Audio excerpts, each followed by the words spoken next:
Yeah, branch versioning. So for those of you that are familiar with database versioning, branch versioning is a new, it's the future of database versioning using the WebGIS platform, ArcGIS Enterprise and ArcGIS Pro. So enables a lot of new things that Esri has available. So we want to cover this and just kind of give you a background and show you how it all works. So I'd be remiss if I didn't just cover versioning for any of you that don't know what it is or haven't used it. But basically, database versioning in an enterprise database setting is having concurrent database states distributed amongst editors. So ultimately, that leads to a stable multi-user editing platform. Now, there are two forms currently: traditional transactional versioning and then the new branch versioning. Both operate under the same basic principles, but some very different things that we'll discuss as we go through here. Ultimately, versioning allows people or editors to make edits to their own checked out version of a database, a set of layers, tables, and make edits, and then they can send that data back to the default or the parent database, and that is then reviewed, and conflict detection and decisions can be made. So when you make an edit, if someone else has also made an edit to that same feature, a conflict will show up and say, hey, you edited this, someone else edited this, this is what it was before either of you did any editing. Which one of these would you like to select? So in a state where multiple people might be editing the same feature, that is very, very important, because at a file geodatabase level with some workflows where you can copy and paste and duplicate data, that would totally break everything. So this is basically a safe and stable way for multi-user editing to happen. So versioning itself, typical workflows, what if analysis. So you could have different versions, do different edits and different modeling and projections, and see what happens if I do these different types of edits, and what happens if my data changes in these different ways. Quality assurance requirements. This is very important, something we use in-house a lot, where we have editors with versions, and they make edits, and while they're doing this, they're checking their data, they're getting real-time feedback using validation type attribute rules, and ultimately disconnecting their edits from the master, the default database, and making sure everything looks good, no big errors. And then after that's done, then they can reconcile and post or check back in their data, knowing that it's been checked already. That saves someone like me a lot of time from going through their version before I submit it to the database and checking things. Collaboration of edits. Again, this third one is probably the most basic use case if you think of groups or units, or even just an individual editor. You may have a group of editors that you allow to edit something like address data or utility data. Maybe you have a specific subset. Your group or unit is the sewer department or the road department's editors. One or more editors. That could be a version. And then the last thing is field data collection. So you might have people going out in the field, they're collecting data, again, utilities or something. And before that's submitted directly to the parent feature layer or table, you want to have that middle area, that middle ground where you can review the version, review what's been done, or use some quality assurance, kind of group some of these together and check their data before submitting it to the authoritative, the default version. So branch versioning, the basics. It is the future way of versioning your enterprise database and using it in the WebGIS platform. Now, in this case, WebGIS platform is basically ArcGIS Enterprise. So it is heavily reliant and centered around ArcGIS Enterprise and ArcGIS Pro. You can only check out and create versions in ArcGIS Pro. There's, for the most part, there's ways to do that otherwise with third party and the REST API, but we're going to just say Pro is the only way to do it. and version access is managed at the feature layer. So this is different from traditional versioning where direct database connections had to be created by the users and access to versions. Here, the only way to create a version is to connect to a feature layer that's in ArcGIS Enterprise and bring it into Pro. So something new, but ultimately kind of streamlining and cleaning things up a little bit from the traditional versioning. And then the last thing, there's only 2 levels in a version tree. So for those of you familiar with traditional versioning, you had your default, your parent database or the version, and then you could create child versions and grandchild versions, and you can go, multiple layers, multiple tree levels down. Now with branch versioning, there is the parent default version, and then there's 1 level below that. So you just have a bunch of child versions. And that really just kind of helps clean things up in the back end. Ultimately, that reduces and really removes the delta tables that those of us that are familiar with traditional versioning have worked with or seen or had to manage, and can become quite cumbersome. So that's all gone. And ultimately, all that leads to a very, very nice, easy to understand, less confusing versioning platform. So here's just kind of a graphic I pulled from Esri's docs, and there are a lot of great documentation.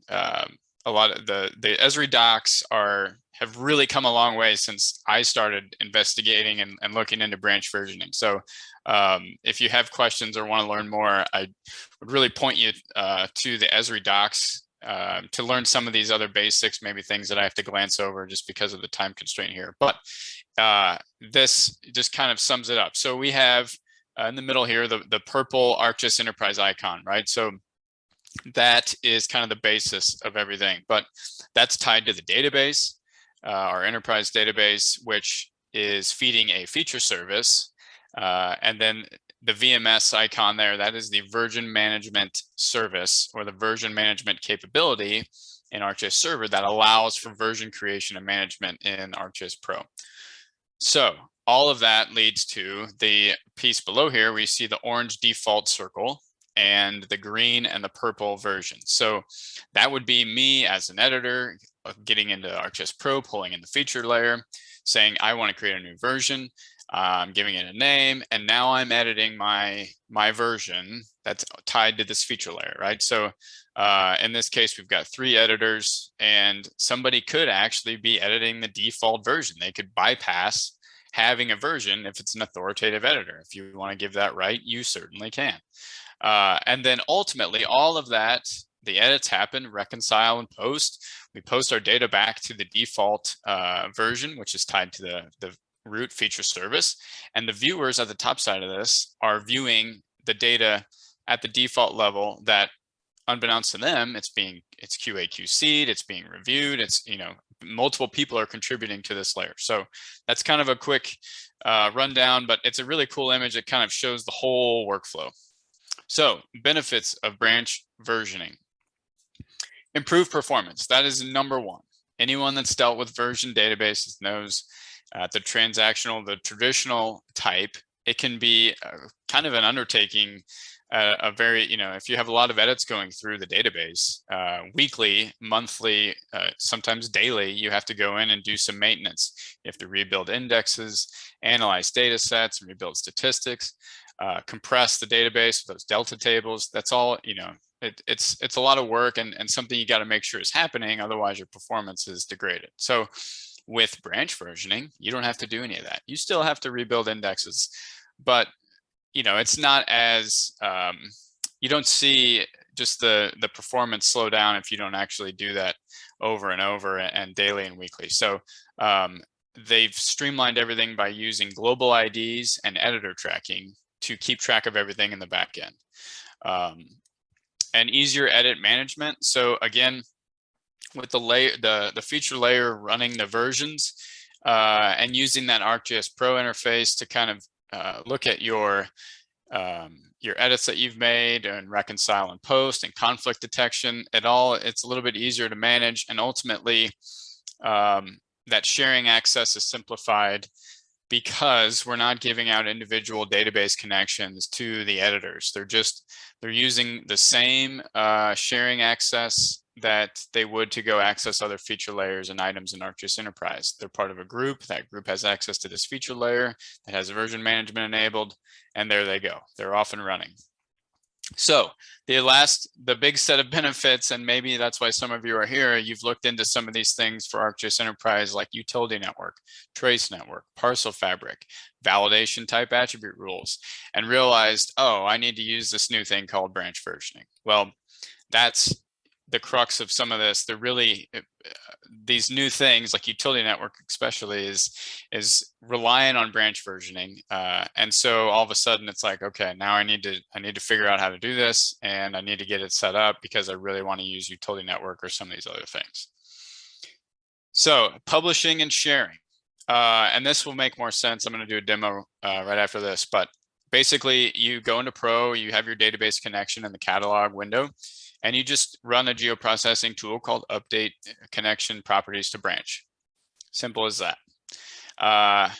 And then there's some more things, but then your feature, you have to publish a feature along with the default map image layers. You need a feature layer because that's how the versioning is run through that version management capability. And then the version management GP service and the version management capability are kind of two things in one. Version management capability is something you assign an add-on capability in Pro when you're publishing, and version management tools is something that's running in the background as part of ArcGIS Server. So again, I've said this a few times already, but editing requires ArcGIS Pro. It's the only way, I shouldn't say the only, it is the easiest and probably the way most of us are going to consume this new versioning is in ArcGIS Pro.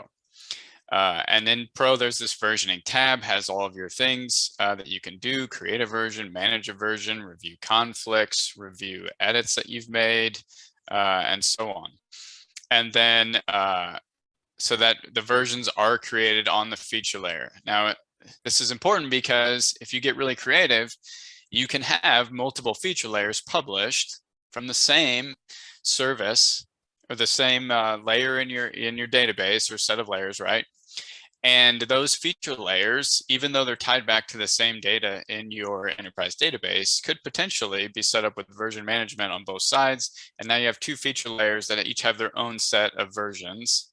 So, you know, if you had some sort of data that was kind of applicable to two different user groups, you might want to investigate that as a workflow. But ultimately, that's just some of the streamlined WebGIS centric benefits of branch versioning. And again, global IDs and editor tracking, that is the base of what's going on in the background to keep track of all of this and allow it to happen at the feature service level. So we'll do a demo. And I'm going to pull up my server here. I've got ArcGIS Pro open. I've got this map. I've got some address point and road centerline data. And what I want to do is publish this data with branch versioning set up on my database connection and the version management capability set up. So once I have my layers, I've put them in. You can see on the right here, I've got an enterprise database connection. I've got a data set called BV webinar data. And within here are my RCL, my road center lines, and address point layers tied over here into this map. So the first thing that I need to do is verify or change my connection to branch type. And that is easily done by, if you can get geoprocessing to open, by going and typing in, if you want to find it in here, you can type in branch, it'll come up. I want to upgrade my connection to branch type. Now, mine is already set up that way, but I'll run this anyway, and it won't hurt. So use your database connection, and click run, and done. Okay, everything's good. Now, for those of you familiar with registering and unregistering as versioned, now when I choose that later, it's going to register it as branch versioned. So the next thing we need to do, one of three things we need to do, connect as branch, we need to add editor tracking and global IDs. So the next thing I'm going to do is go in here and choose to manage. And ArcGIS Pro 2.9, a nice user interface for some of this management stuff we do at the data set level or the database level. You could also run the GP tool, add global IDs, and enable editor tracking if you want. But you can see I've already got global IDs here, so I don't have to run that. If you did not, just check it and hit OK, and it'll run. The next thing I need to do is enable editor tracking. These fields, I'm going to use the default fields. I'm going to use UTC time to track that, and I'm going to hit OK. And now it's just enabling editor tracking. If those fields weren't there, it would create them. And I would come in, if these layers weren't in a map, you add them to a map, set them up, symbology, labeling, however you want. And now I've got this data that's ready to be published. So I'm going to go here and choose to share this map with these layers. And oh, I forgot one major thing here. The next step is to register this data as versioned. I'm getting ahead of myself. So after I've set up the branch connection, added editor tracking, and global IDs, I can go in here and say manage and enable versioning. And I have the option to enable it as the versioning type is branch. So I'm going to hit OK. And now that that is set up, when I go to share my web layer, I should probably start this over. I'm going to have the option of the version management capability on this feature layer. So I'm going to put, again, we're referencing registered data. We've got the feature layer being created. It's got some metadata that I've already put together. I'm going to choose where I'm going to send this. And now in the configuration, we see the capabilities here. We have version management as an option that is only available to us here because we've done all this setup ahead of time. And then we're going to look at the feature editing capabilities. Okay, we can allow edits, looks good. And then I'm going to go in here. I'm going to set my time zone. I don't need that. And dedicated instance, that is required for the branch versioning. And then, okay, everything looks good. Now we'll go back and I think I've got everything I need. So I've got version management, editing is enabled on the feature layer. And now I'm going to go back and we'll just analyze real quick before publishing. We would expect to see a few of these errors just because I have the base map in here, but nothing to be worried about. So I'm going to go ahead and publish this and give it a few minutes here to publish. And once this is published, I'm going to create a new map and bring in that feature layer that I just created from my ArcGIS Enterprise. And once I get that into a new map in Pro, I'm going to have the ability to create a version and make some edits and then reconcile and post those edits back to the default database connection or the default version. But in the meantime, we'll just wait for this to make us our feature layer. So I know this is a lot at once. If you have questions, I've been watching. If you have questions, please put them in Zoom. If we don't get to them in this webinar, I will happily reach out via email and send everyone answers to the questions and even get into individual conversations if you'd like. So, okay, everything's published and I'm going to find, this is my new feature layer that I've created. So I'm going to add this to a new map and I expect to see the same data. And what I'm going to do is go in here and take the steps I need to create a new edit version. So we do that. We've got this in a map in Pro. In the table of contents, to access the versioning tab that I referenced earlier, click the data source, and then you'll see as I click that, the versioning tab becomes available because it realizes this has the version management capability. So I am connected to the default So if I made an edit right now, that's just going to be sent straight to the default version.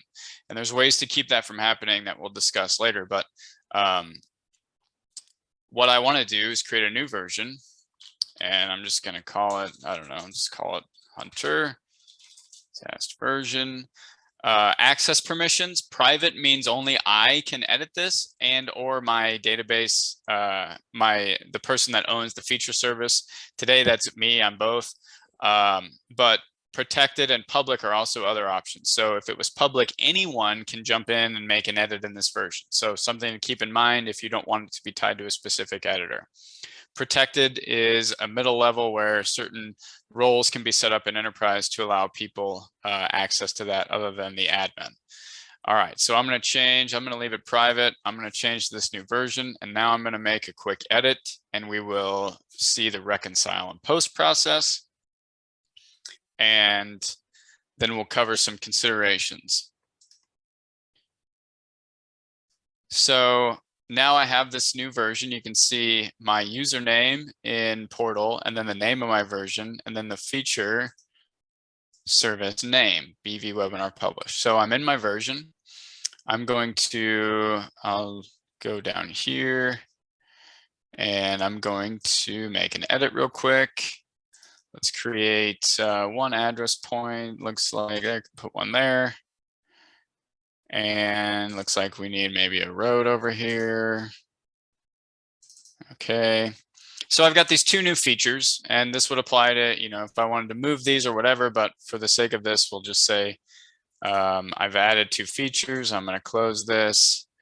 I'm going to save my edits. And now when I choose to reconcile or compare my version with the default version, I would expect to see that there were two inserts here. Now, if I switched over to the default version right now, these two features would not exist. They would not be visible. They have not been committed. These are tied to my version right now. That's the only place they live. So I'm going to go back into versioning, and I'm going to reconcile my version. Now I've reconciled, and before that, if I want to say, hey, what have I done in here? I can click version changes, and I can see that one feature, there was one insert on address points and one insert on road center lines. That makes sense to me. That's what I know I've done. So that looks good. And then now, if I click post, that's going to send this to the default version. So I'm going to post this data.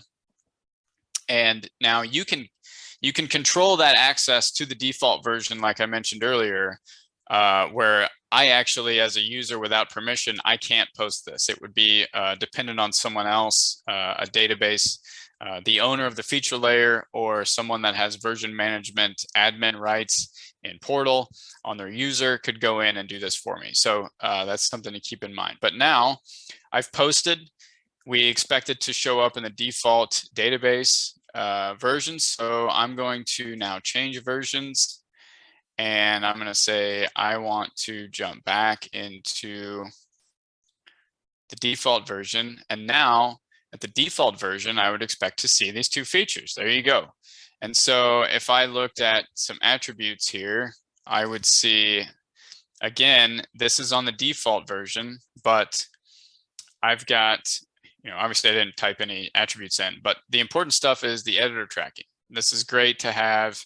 It's coming through my Portal username that I created the version with, and it's showing the editor tracking on both of these. So there's a lot going on in the background we won't get into, but that's the basics of it all. So all looks good.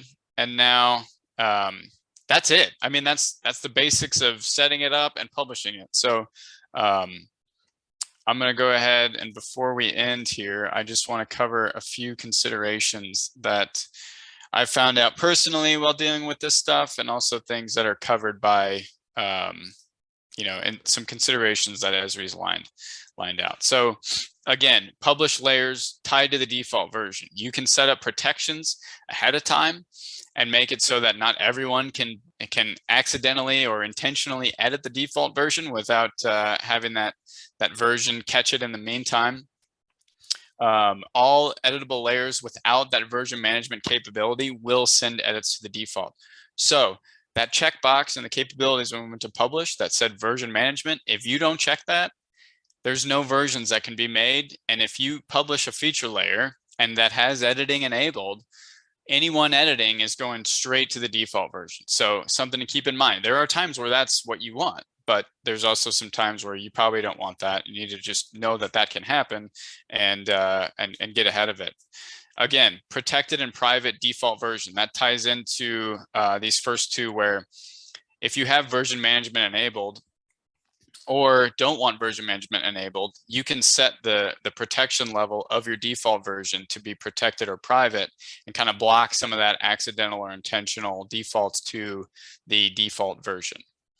And private user versions, we covered that a little bit, but a user version can actually be for any user. Only one person can use a version at a time, but if you set it to public, any one of your users that has access to that feature service can jump into a version that's public and make edits. So it doesn't have to be tied to a single editor. And then versions, again, contained at the feature service level. So that is something that you can expand upon in your workflows if you want to get creative. And then the version admin privileges in Portal. When you, in Portal, if you go to your roles as an admin and go to the roles that are available, you can create a custom role that allows maybe a publisher, it's like a modified publisher role, to have access to version administration. Now, someone that's not an admin role has access to do admin level stuff, actions on the versions that are in your feature layer. So again, that can be really important for those of us that are maybe the typical administrators, but like, hey, I know that I want this one editor to be in charge of reconciling and posting all the other user versions or group, the versions for a certain layer. So that's a lot. I know it's fast. It's we're gonna make we'll have a YouTube video, and there will be some blog posts about this. So if you got lost, if I went too fast, please reach out. Be happy to kind of clear up some things. Bill, do we have any questions? Yeah, we got one. Okay.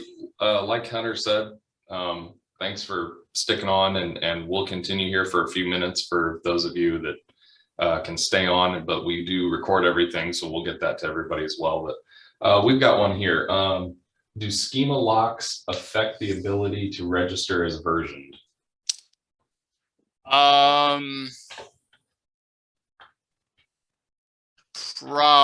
Yeah, probably.